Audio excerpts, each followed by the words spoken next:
Every time you remember a moment from your past, you are not playing a recording.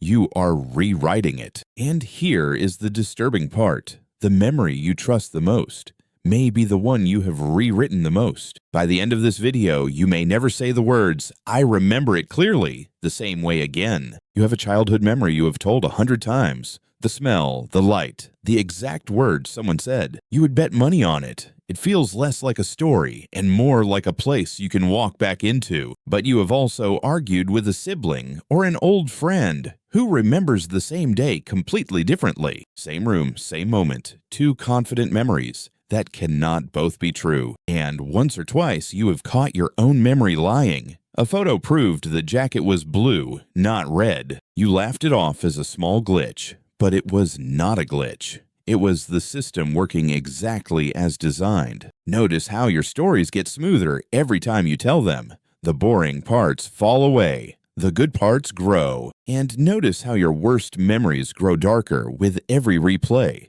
Like a storm you keep walking back into. If any of this feels familiar, you are not broken. You are simply living with a human memory. Over the next few minutes, we are going to open the machine and look at how remembering actually works. Some of it will be unsettling, but stay until the turn, because inside this flaw hides a strange kind of freedom. Let us start with the biggest myth of all. The myth that memory works like a recording. Most of us picture memory like a video camera. Press record when life happens. Press play when we want it back. It feels that way because remembering feels effortless. The scene just appears, full of color and detail. But your brain does not store scenes. It stores scattered fragments. A sound here, a feeling there, a face, a word. The sound of that day is kept in one place, the image in another. The emotion somewhere else entirely. When you remember, your brain pulls those pieces out and builds the scene again. Live on demand every single time. Memory is not playback. It is construction, less like a video and more like a story rebuilt from notes. And here is the catch. When pieces are missing, your brain does not leave a hole. It fills the gap. It borrows from other days, from old photos, from stories you have heard, and from how you feel right now. It fills the gaps with whatever makes the story make sense, smoothly, silently, without ever asking you. So the scene you see when you remember is part original, part patch, and part pure invention. And the stitches never show. The rebuilt memory feels exactly as real as the original moment did. Why would the brain work this way? Because memory was never meant to be an archive. It is a survival tool. Its job is not to be accurate about the past. Its job is to be useful for the future. Your brain keeps the lesson and compresses the details. That stove burns matters more than the color of the kitchen. Evolution chose speed and meaning over precision. A fast, flexible story beat a perfect, heavy recording. So forgetting details is not a failure. It is the design. The truly disturbing part is what happens when you remember, because every act of remembering does something to the memory itself. Something almost nobody realizes. Scientists call it reconsolidation. In plain words, when you recall a memory, it becomes soft, editable, like wet clay. While the memory is open, your current mood, your beliefs, even the room you're in, can leak into it. Then the memory is saved again. Not the original, the edited version. And the original is simply gone. Recall it again next year and you edit the edit. You are never reading page 1, only the latest draft. It is the telephone game, except every player is you, at a different age, in a different mood. The you of today quietly edits what the younger you saved, and tomorrow's you will edit today's version, which leads to an uncomfortable thought. Your most told stories may be the least accurate ones you own. Every retelling at every dinner table polished it, trimmed it, and bent it toward the laugh or the lesson. Meanwhile, a memory you have not touched in 30 years may sit closer to the truth, unread and unedited. Strange, isn't it?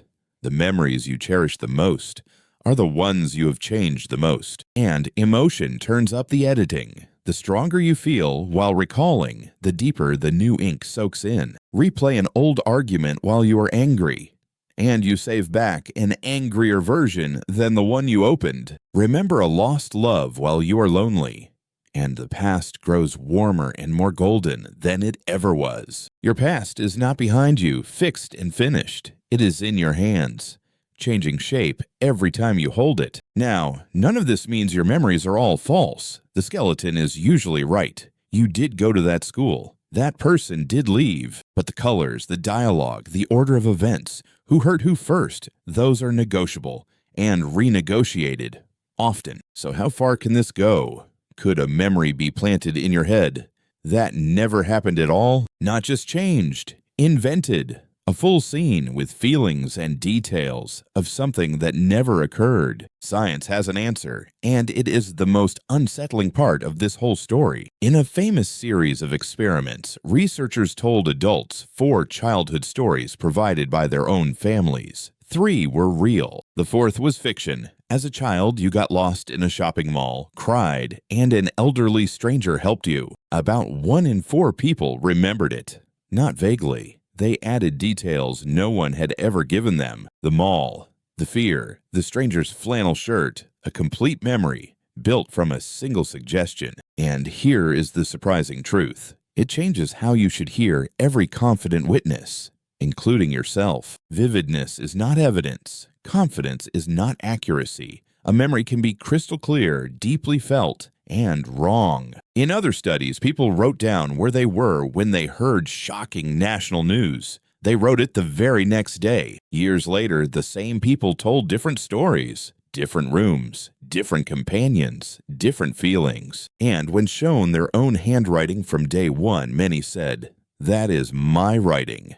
But that is not what happened. They trusted the rewritten memory over their own ink. That is how convincing the edit feels from the inside. Leading questions can do it too. Asking how fast the car was going when it smashed creates broken glass that was never there. Photos can do it. Imagination can do it. Just picturing an event a few times can make it start to feel like a memory. Your photo feed does it daily. Every old picture that resurfaces quietly nudges the story toward the version in the frame. This is why 2 honest people can swear to opposite stories. Nobody has to lie for both of them to be wrong. Whole families carry shared false memories, retold at every holiday, until fiction quietly hardens into history. Even your brightest flashbulb moments, the wedding, the accident, the phone call, are rebuilt like everything else. So pause on this. Some details of your own origin story, the one that explains who you are, may be borrowed or built, not because you lied, because you remembered. Remembering is authorship, whether you ever meant to sign the page or not. And once you see that, a harder question appears. What has all this rewriting done to the story you call me? Your identity is not built on what happened to you. It is built on what you remember happening. And there is a difference. You call yourself shy because of a handful of remembered scenes. Scenes your brain selected, edited, and looped. The 1,000 ordinary moments when you spoke up just fine were never saved to the highlight reel. A mind leaning sad will reach back and pull out sad evidence. The archive obeys your mood, like a search engine. Then the found memories prove the mood, and the mood finds more memories. A loop with no librarian. Old grudges work the same way. Every replay of the insult saves back a slightly bigger insult. You may be angry today about a sentence that was never said in the way you now hear it. Nostalgia plays the same trick in reverse. The good old days are partly the good old edits. You compare today, uncut and raw, against a past with the boring parts removed. Today loses every time. Couples do not just fight about what happened. They fight from inside 2 different rewritten pasts. The words "you always" and "you never" are usually quotes from each person's private edit, not from the same film. And the cost is real. People carry shame for edited scenes. They avoid risks because of fears sharpened by replay. Some build a whole identity on "I am the one who always gets left," and then keep finding proof. Right on schedule. If memory writes the story and the story writes you, then whoever holds the pen holds your life. So here is the turn. The flaw you have every reason to fear is also a door you can walk through. Think about it. If memory were a perfect recording, your past would be a prison, every wound stored forever at full resolution. But memory is soft, editable, which means the story is not finished, not even the old chapters. Now, this is not about pretending the past away. What happened, happened. The facts deserve respect, but the meaning of what happened, what it says about you, that part was always ink, never stone. The same scene can be saved as the day I was humiliated or the day I survived and kept going. Both are true enough, but only one of them lets you sleep and stand back up and try again. This is part of how good therapy works. You revisit a memory in safety,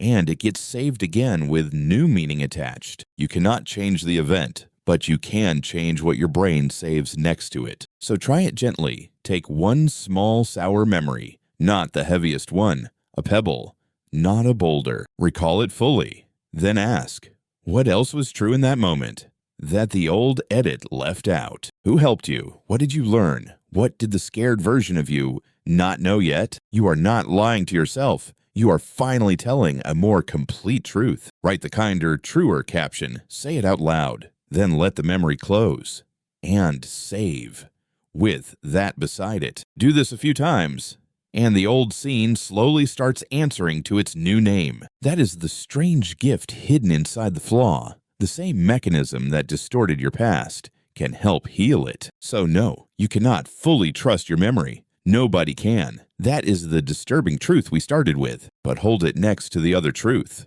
You are not a fixed recording either. You are a living draft. The past wrote you, but you are also right now writing the past. The pen moves both ways. So be careful which memories you replay in anger. You are not reliving them. You are re-inking them. And be generous when you retell your story. Not false, just fair. Include the parts where you were brave, because the next time you remember your life, you will be standing inside whatever you saved today. So here's the question we leave you with tonight. If your past can be retold, how do you want to tell the story of your life? Tell us in the comments. One memory you see differently now. Your retelling might quietly free someone else's. And if this changed how you see your own mind, subscribe. We go one layer deeper every week.